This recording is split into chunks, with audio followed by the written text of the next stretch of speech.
If you were away on Friday, you missed there was no homework, but there was a lot of discussion about a lot of conceptual bits of physics. Not a lot of it is actually going to apply to this year, but it's the introduction to some pretty significant ideas surrounding sig figs and the concept of error. And so I had you guys do a bunch of measurements. That's what this stuff on the board is for. If you were away and you're looking at that, wondering what that was, you missed a good time. So then we pulled it back and said, okay, well, because I'm not actually getting you guys to... Robert the physics fish. See, was that you? Yeah. Nice. I love Robert the physics fish. Because I'm not going to get you guys to do a lot of error propagation, how we treat things like sig figs, how we treat things like error, is a little bit different than how you'll treat it as you go on in physics. If you do a physics degree or an engineering degree, all of a sudden it's going to become a lot more important in any lab physics course or in chemistry course, physics, chemistry, engineering, any of those lab courses is going to become a lot more important. So we're going to do the sig fig rules. All of the answers I provide you on the homework that we do, those answers will be to the correct number of sig figs. I will not ask you to give your answers to sig figs, but what that means is you should always be able to round your answer to one of the answers present to verify that it'll take into account a bunch of different ways that you could have rounded, and putting the answers to the correct number of sig figs basically will catch all of the different kinds of rounding things you guys could do along the way. So I gave you the 5 sig fig rules. We'll review them again. And then we didn't do anything with them. So, sig figs. Here are the rules, and then we'll do a couple examples. All non-zero numbers are significant. All of them, 1 through 9, significant. Zeros that occur in the middle of a number are significant. So another way to think of this is that instead of saying in the middle of the number, what you could say is zeros that occur between sig figs are significant. So the non-zero ones, that one is significant. That one is significant. Anything between significant values or significant figures is also significant. So those 2 zeros would be as well. In non-decimal numbers, zeros at the end are not significant. So 5,200, no decimal. The only significant things there are those 2 2s.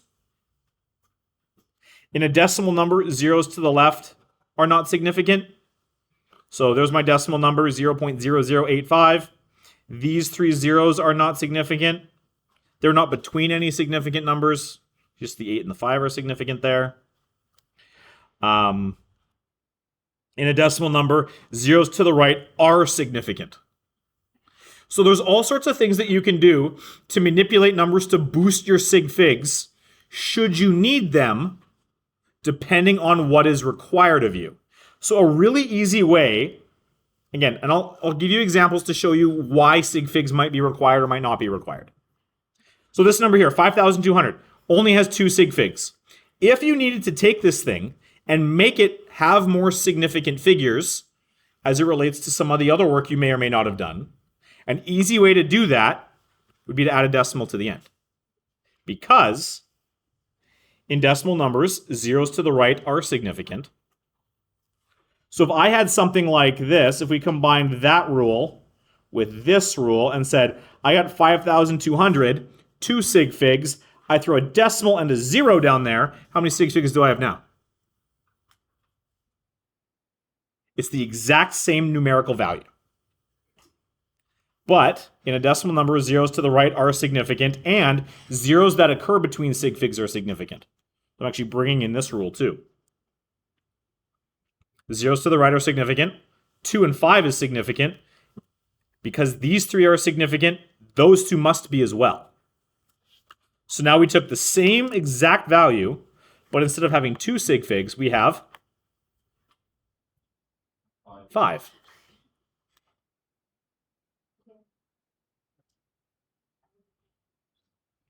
And you're probably asking yourself, well, why would we do that?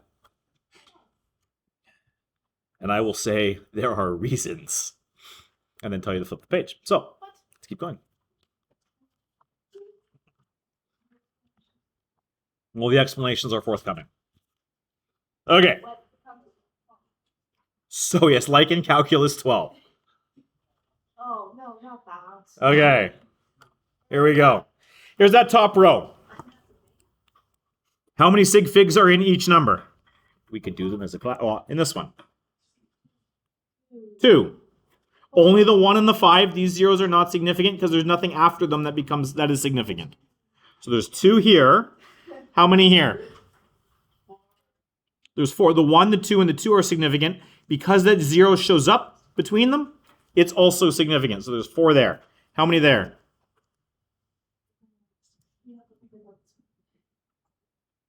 2.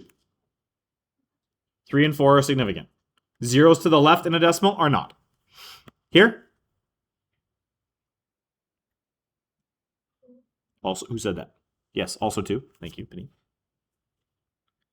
Again, in a decimal number, zeros to the left are not. The only zeros that are significant are zeros that show up between things or show up at the end of a decimal number. This one has 1. This one has, because those zeros to the right count. This one has, yes, I heard someone whisper 3. And this one, 6. So, because there's 4 before the decimal and 2 zeros after. In a decimal number, zeros to the right matter.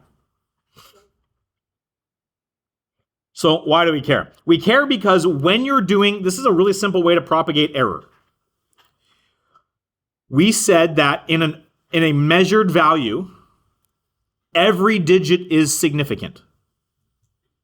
So you guys did your measurements of your desk, length and width, on Friday. And some of you did them to different levels of precision. Abdu was the only one who did them to 2 decimal places. So Abdu, your numbers would have 6 sig figs, while the rest of ours would have had 5.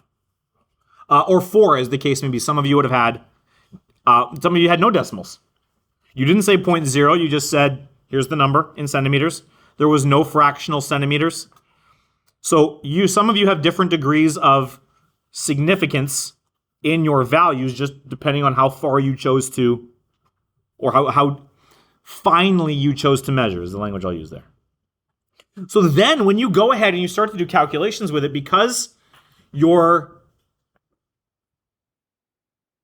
you've measured to a particular degree, your calculated values must now align. And here are the rules for multiplication and multiplication, division, addition, subtraction with sig figs.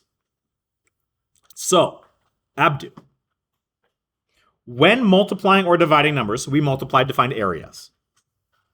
When multiplying or dividing numbers, our final answer is always rounded to the least number of sig figs.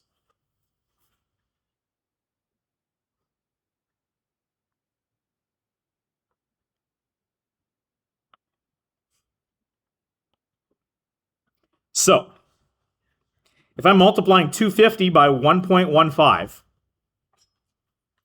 how many sig figs are in this digit? Or in this, sorry, not this digit, this number. There's 2. That 0 at the end is not significant because there's no decimal there. So there's 2 sig figs here. How many sig figs here?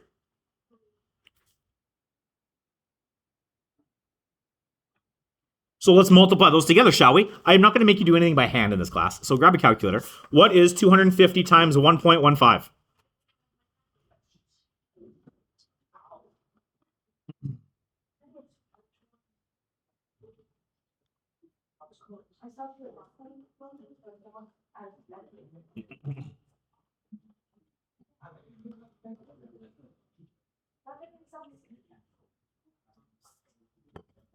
As soon as you got it, someone say it out. 250 times 1.15? 287.5. Okay, how many sig figs are in that value? There's 4 sig figs there. All of them are non zeros, and there's a decimal point there. Layers on layers of significance. We can't actually give a value to this many significant figures. Rules for sig figs state that when you're multiplying or dividing, you have to give your answer to the least number of sig figs. So if I have 250, which is 2 sig figs, 1.15, which is 3 sig figs, and this thing has 4, I have to round 287.5 to 2 sig figs, because that limits, the number of sig figs limits how precise my answer can be. So that only has 2 sig figs. What does this thing round to then to give me 2 sig figs? 290.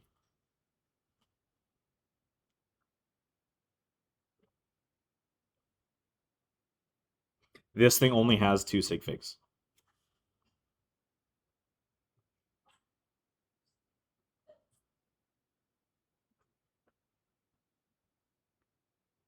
How many sig figs are in this? Let's do the next one. How many sig figs are here?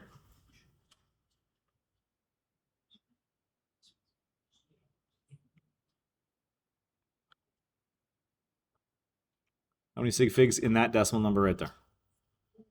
There are 4. How many here? 1. There's no decimal there. Those zeros at the end are not significant. So, I mean, multiplying this together is easy. When you multiply by 100, the decimal moves to the right twice. So this is going to go boom, boom, and you're going to get 0.2695. How many sig figs in that answer? There's still 4. Can't have 4, though. So how are you going to round that thing so you only have 1 sig fig? 0.3 is the degree of certainty that you can give to that value.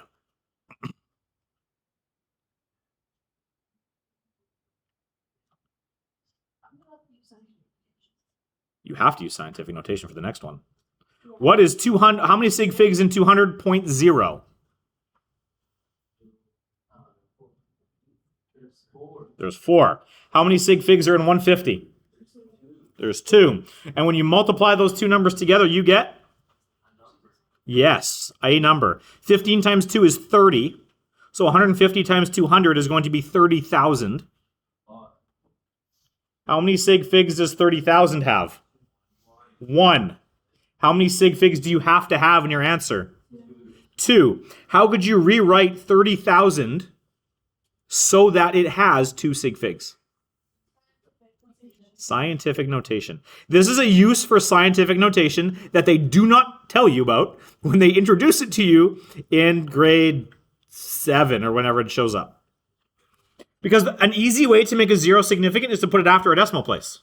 So 30,000 is going to become 3.0 times 10 to the 4. In a decimal number, zeros to the right are significant. This has 2 sig figs.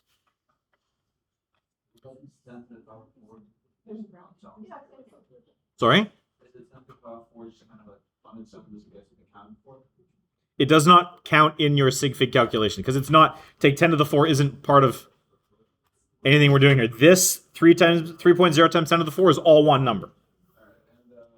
What would this number realistically get used in? Labs. Like when you actually go out into the world and start measuring stuff.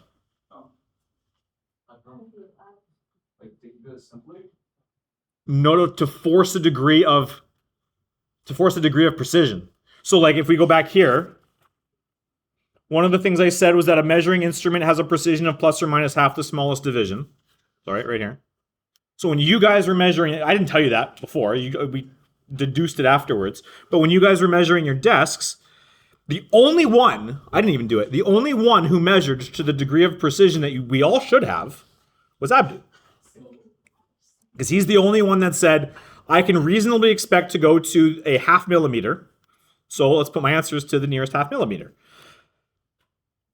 So when you do that, actually Abdu's answers, Abdu's values would have each had 6 sig figs. But Abdu, your intuition failed you here, because this was the value you gave for the area. Each one of your measurements was 6 sig figs by 6 sig figs. Uh-huh. You had each one of 2 decimal places. You had, oh, no, it wasn't. It was 3 sig figs by 3 sig figs. Nope, it was 4 by 4. I'm a genius. You got lucky, son. Yeah. Because you said 3793. So give me you got on your notepad, you should have the actual measurements for your desk. What were those values again to the decimal point?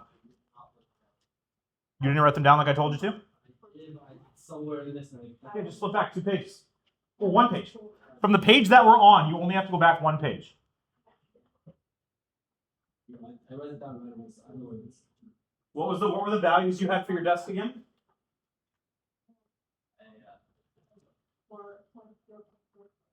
While he's looking, let's pick on can someone give me your desk measurements? Someone who can find them quickly. You're just going back 1 page. Serena, what were yours? 76.5 And 50? Yeah. Okay, so you have 3 sig figs there. The way you quoted this answer, and you might have felt like it was bang on 50. And if it was, that's great. This only has 1 sig fig. So when Serena's giving her answer, the best she can do is say, well, this is actually 4,000 centimeters squared. Based on sig fig rules and error. So what Serena would have had to have done is say that now that we've started to look at some of these things, she would have had to say, okay, well, if I can go to the nearest half millimeter and it was exactly 50, I need a 0.00 and another 0.0. That would make that 4 sig figs, that 4 sig figs. So that if Serena actually wanted to give me this answer as her answer, 4 sig figs times 4 sig figs gives me 4 sig figs and we're done. Well, let's just check that. What is 76.50 times 50.00? There is no rounding. This is the exact value. That's fun how that works out. So you actually it forces you to measure to the degree of precision that you should be measuring. Because when you go out into the real world, all of a sudden it matters. You're building the building, you've got stress tests you're an engineer. All of a sudden you can't ballpark anymore. You need to be able to give, to a degree of certainty, a measure for a value of what the bridge can hold, or the stress something can experience if you're building a building in an earthquake. You're building a building in Japan. Earthquakes happen almost daily. It's all of a sudden error becomes something that's wildly important. Abby, do you have your numbers? No, they're gone forever. I know I just know it's I'm not gonna go. You just don't know where. Organize your work, man. Okay, so that is the rule for multiplication and division. Adding and subtracting is different. For addition and subtraction, sig figs get dealt with. The final answer is always rounded to the least precise value. So now all of a sudden we don't care about the number of sig figs, we care about the degree of precision when we're adding and subtracting. When I talk about degree of precision, what I'm talking about is how many decimal places you've chosen to take your measurement. So we have a 25 here and we have a 57.65. Don't care about the sig figs while we're adding and subtracting. We care about precision. What is 25 plus 57.65? You shouldn't need a calculator for this, but if you do, that's fine. Only a smidgy of judgment. Close. Close. 5 plus 7 is 12, which ends into 2, so this needs to be 82.65. But our sig fig rules say that when you're adding things together, you can go to the least precise value. This one has 2 decimal places. This one has how many decimal places? 0. So this thing needs to be rounded to no decimal places. So your answer needs to be given how? 83.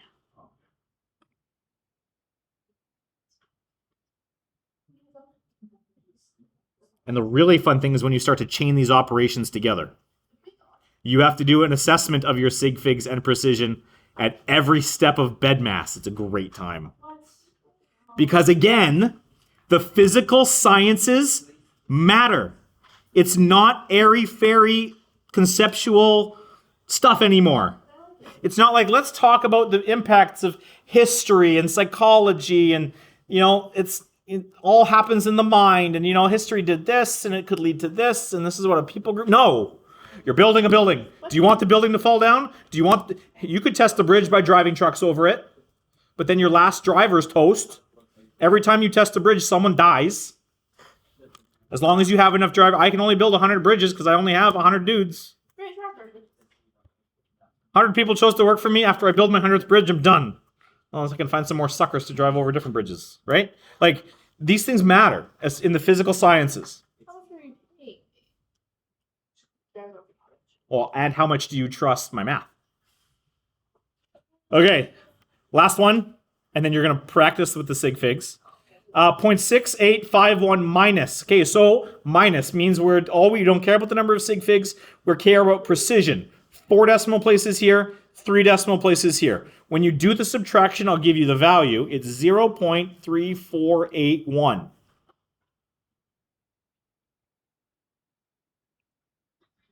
But I have to give that answer to how many decimal places? 3. So you round it. Fortunately, rounding doesn't change this one very much. 0.348. Okay. Those are sig fig rules. I want you guys to do some playing with the sig figs. Here you go.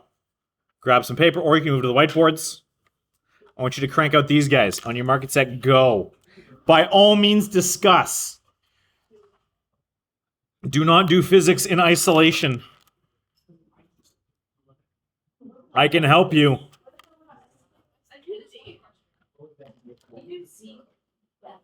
Let's talk about which C. Yep. Okay, you want to do 2C. Where's my purple pen? No, it's over here. Okay, multiply with sig figs. Okay, how many sig figs in the first one? How many sig figs in the first number? How many sig figs in the second number? 4. So when you multiply them together, what did you get?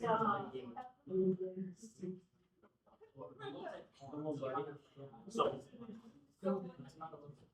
no, you want to round, so you round for one number, or not one, you round as a 1 sig fig. 8,004. You round to the nearest thousand. There's your 1 sig fig.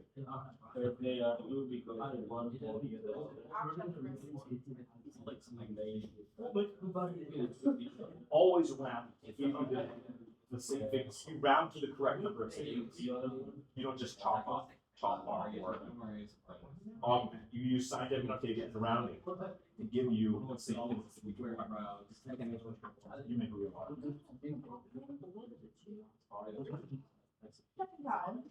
Okay.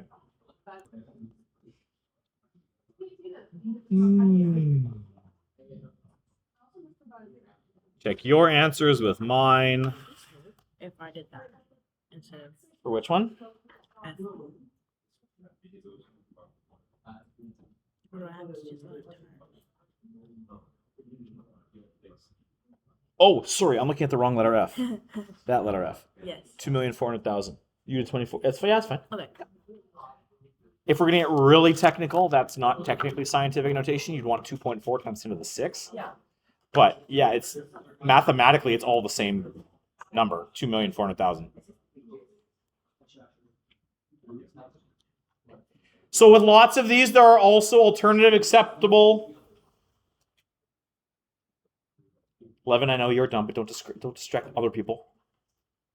There are other acceptable ways to do this. Like, for example, Kiana just asked me about the 2,400,000. Could you write that in scientific notation? Absolutely. Could you write it as 24 times 10 to the 5? Yeah, you bet. Like, technically that's not scientific notation, but it's still the correct number of sig figs. And all I'm asking for is that you multiply with sig figs. So whatever that looks like, however you want to quote that, that's fine. Is there anyone there would like? Yes, Andrew. So doesn't that bring it to questioning for the 2,000,001? If you do 2.0 times 10 to the power represents. That's technically correct. I mean, the answer upon calculation was 2,440,000. So with sig fig rules, it says to round to the nearest number of sig figs. You wouldn't round 2,440,000 to 2 million. You'd round it to 2,400,000. Like the number of sig figs is correct, but your rounding isn't. Okay. No headlocks in physics class. 11. No headlocks. I don't know how you do school in Germany, but here we abstain from violence. Well, headlocks aren't really violence. Are headlocks violence? There's a metaphysical question for Abdu. Are headlocks considered violence? Only if the person receiving the headlock struggles, then it gets violent. Only So then we could blame the victim. I agree. What? only Well, it's not violence until someone resists. only if No, consent is given. Okay, I'm flipping the page. That means we're all good. Yes? Okay, here we go. No. Graphing. Let's start talking about graphing. I hate this. Because I'm not going to let 15 minutes go by and do nothing. Why would we do that? I thought you liked us. I do. That's why I want to teach you more physics. You didn't like us. That's why I want to teach you more physics. Here we go. Oh, Sienna. Okay, let's review linear relationships, shall we? Oh. What is a linear relationship? It's a line. It's a line. A line. What do you mean it's a line? Graph of points. It's a straight line. It's a straight line. Yeah, it's not cubic. Yeah, it's not cubic. Straight line relationship between between. No, we're terrible at spelling. Between two variables. Generally speaking, when you have a straight line relationship between two variables, what do we use every time to establish the relationship? Yes. As a general rule, we give it as y equals mx plus b. In math, we use y and x because y is the vertical axis, x is the horizontal axis, but we don't always. In fact, in physics, we will never write it as y equals mx plus b, Abdu and Stephen, because everything we do, y and x aren't variables that we use in physics. I mean, sorry, x is, y is not. We use things like d, v, t, f, p, m. Oh, what other letters do we use? D, rho, mu, k. Did I say k yet? There's other letters that we use to represent different variables in this course. And so we're not going to use y equals mx plus b. We're going to use whatever variables exist between, or within, rather, I'll say, the relationships we've been given. So as a general rule, y equals mx, we're going to replace all of these, y, m, x, and b, with either values or alternative variables. So let's talk about a few pieces here. What is y? Y represents what?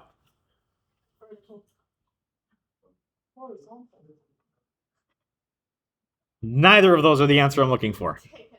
When you graph these things for the very, very first time, we classified y and x as different kinds of variables.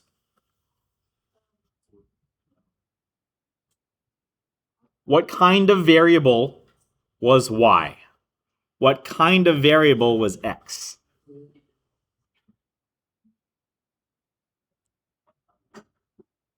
One starts with an I, the other starts with a D. Independent and dependent, yes. Which one is what we would call the independent variable? X. X is the independent variable. And I can never remember if it's ENT or ANT.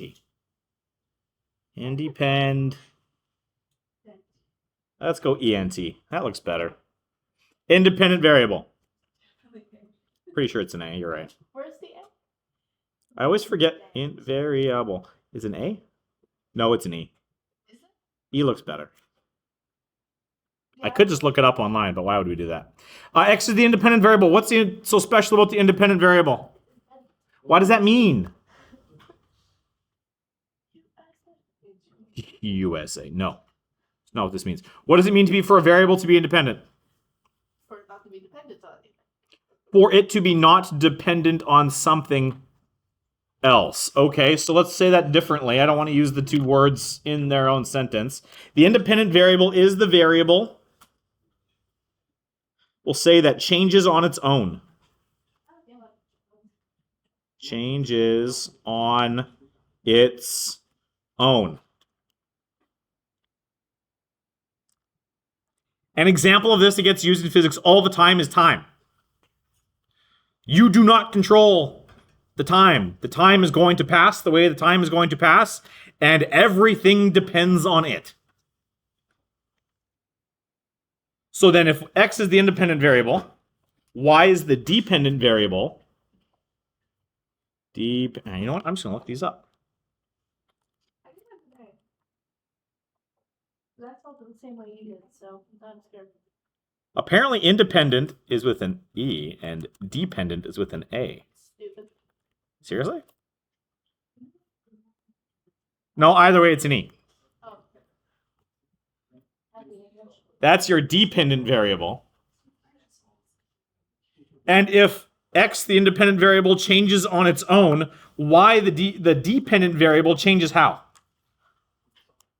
Not. No, not on its own, Abdu. Otherwise, it would also be an independent variable. You can't have a relationship between two independent variables. Well, there might be a relationship between what seems to be two independent variables, but then you're talking about causation and correlation, and we're not doing that in this course. Yes, it changes in reaction to the, I will say IV, because I don't want to spell out the words independent variable again. The dependent variable, the Y, whatever it is we're working with, changes in reaction to the independent variable. Cool. What's M? It's a slope. Formula for slope? Rise over run. More generally, what's the formula for slope? 1, 2, There's something I want to put in between here, but eventually we're going to get to y2 minus y1 over x2 minus x1. You betcha. Before we do that, I want to shove something in the middle there. Depending on who you had for math 9 and 10, they may or may not have included this. There is a shorthand notation that we use for a changing variable like this. If I have a second y value minus a first y value, we talk about that being a change in that variable. Has anyone seen a letter from a non-English alphabet that means change in something? the triangle. The triangle. Anyone who had me for pre-diploma math 9, Dirin, Sienna, Gersirit. Yeah, there's a whole bunch of you. That was a lifetime ago. It was a lifetime ago. Do I remember? Triangle Y over triangle X. It means, and we'll talk about this in more detail, that there is a change in the Y variable divided by the change in the X variable. You guys just usually in math 10, you skip over this part and you jump straight to y2 minus y1 over x2 minus x1. There's a fundamental key understanding. I will tell you when to pack up. Fundamental key understanding that gets lost if you ignore this portion here, which we will talk about tomorrow because there's 2 minutes to the bell. And now with Violet, you can pack up. I'm watching the clock. Don't you worry. You know. We'll continue with graphing tomorrow, but here we are. Bring your computers if you're not already. And the bell goes, you may also go. See you later.